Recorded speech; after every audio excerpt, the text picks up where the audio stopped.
Hey guys, I'm Tim. Welcome back. Another note from the safety desk. I want to talk about just for a moment about situational awareness. I think this is an area that everybody needs just a little bit of reminding in is situational awareness.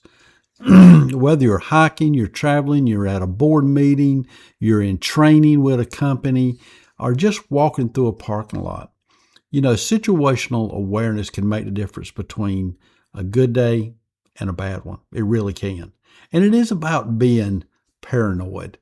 It's about being present.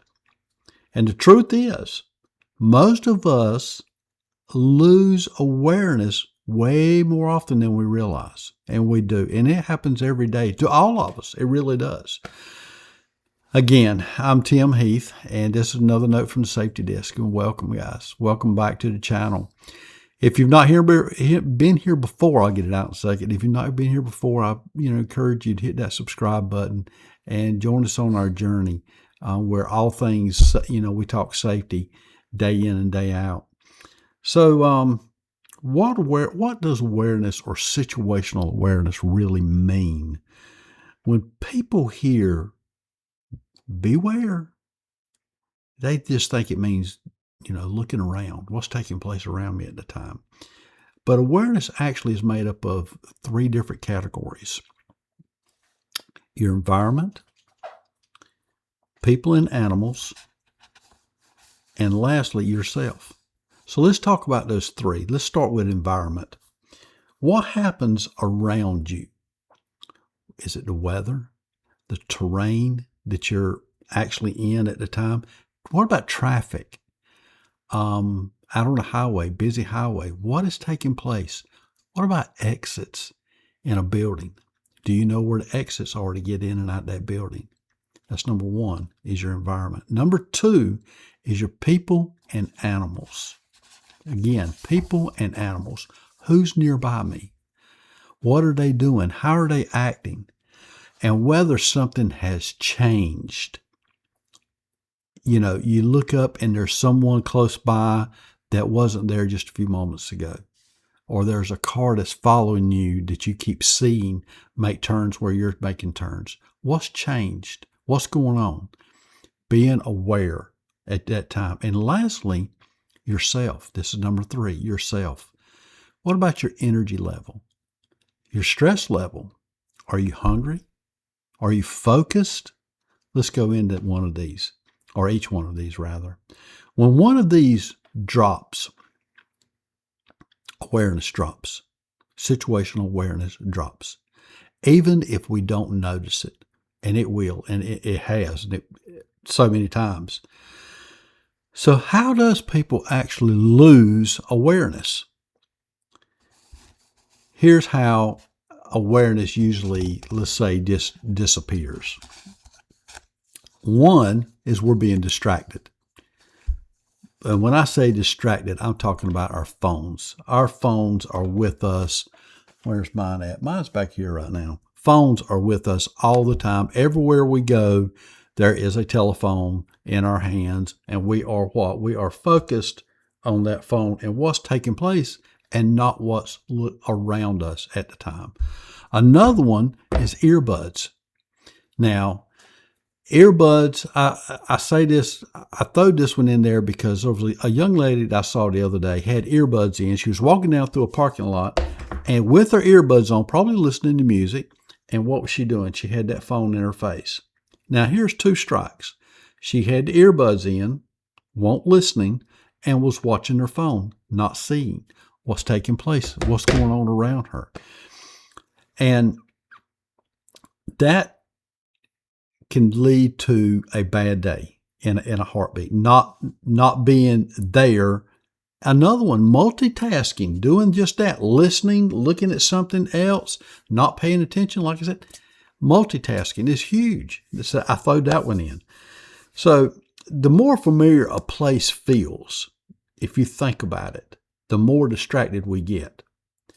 Now, I'm going to say that again, and I want you to really think about that.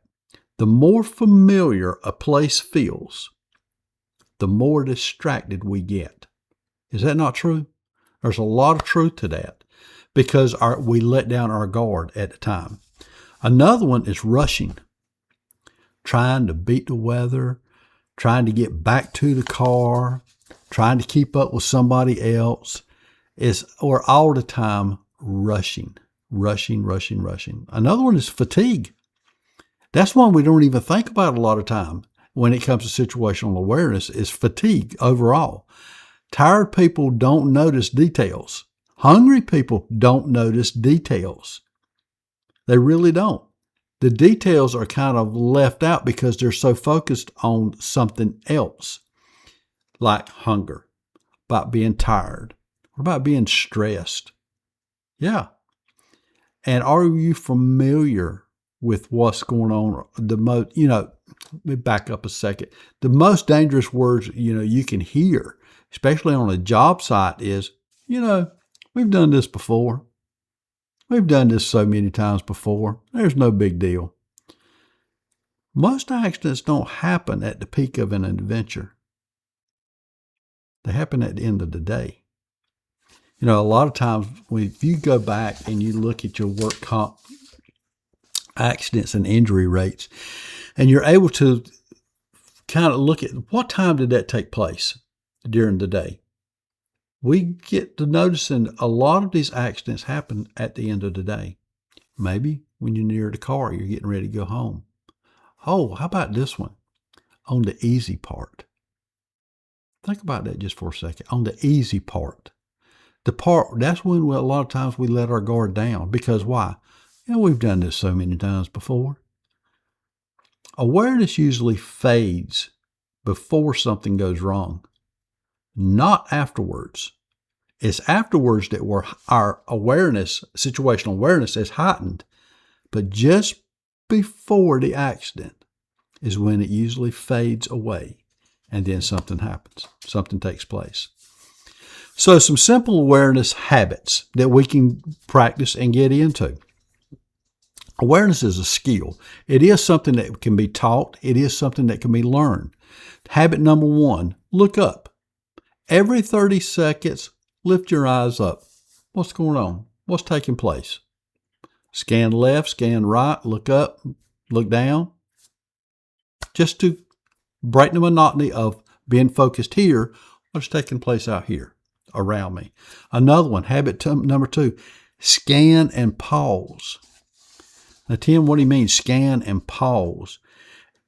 Anytime you stop doing something, fully stop doing that something. Stop completely. Don't just sit and scroll. Well, I'm tired. Today's been a long day. Let me sit here and just look at my phone just for a second. What have I done? You know exactly what I've done. Anytime you stop, fully just stop and look around you. Pause, look, and listen. Habit number 3, no 2 ways out. I talked about being in the building. You have a fire. Something's going on. Maybe it's an active shooter.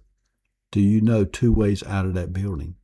A lot of times we go into a building, we go into a meeting somewhere we're unfamiliar with, and when we do, we might walk in with somebody else. We're talking with them, carrying on. We're not paying attention to our situational awareness or what is around us. Number 4, trust the feeling.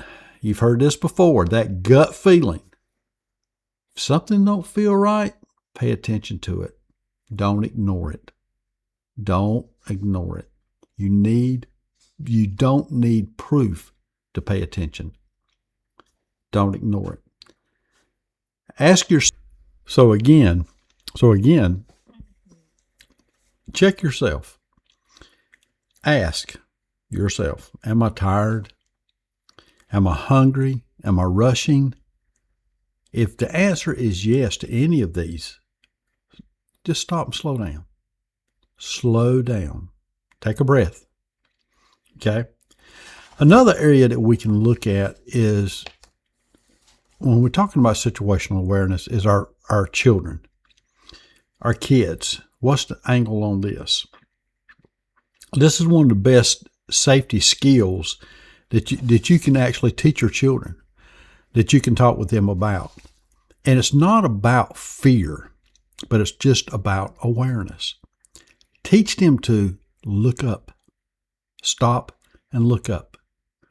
Children get into this, they get going, just in doing their thing, whatever the case may be. But at times, they need to just stop and look up. Stay present in what you're doing and know at all times, hey, I can just stop, okay? And speak up when something feels wrong. Go to that teacher, go to that adult, go to that person that you're familiar with. Teach them to talk to them, to say, hey, listen, something don't feel right. I see this happening, or I see that happening. These type of habits can last a lifetime. And these are habits that can really help our children in more ways than one. So what is our final takeaway with this? The world usually doesn't warn us out loud when something's about to go wrong. It don't say, hey, look out, No, awareness is that what gives you a warning. So next time you're out, put the phone down. Take the opportunity to put the phone down. Take a breath and slow down and look around. Look up. What's happening? What's taking place? What's around me? It might be the simplest thing that you do all day, but it could be the most important one as well. So, if this has helped you, share it with someone that you care about. Talk to your children. Talk to your friends. Talk to your spouse, your loved ones. Take the opportunity to just talk with them about situational awareness and how important it is in our everyday lives. And don't forget, safety first. This is another note from the safety desk. Again, my name is Tim. Take that opportunity. Okay? Stay safe until we meet again. Take care.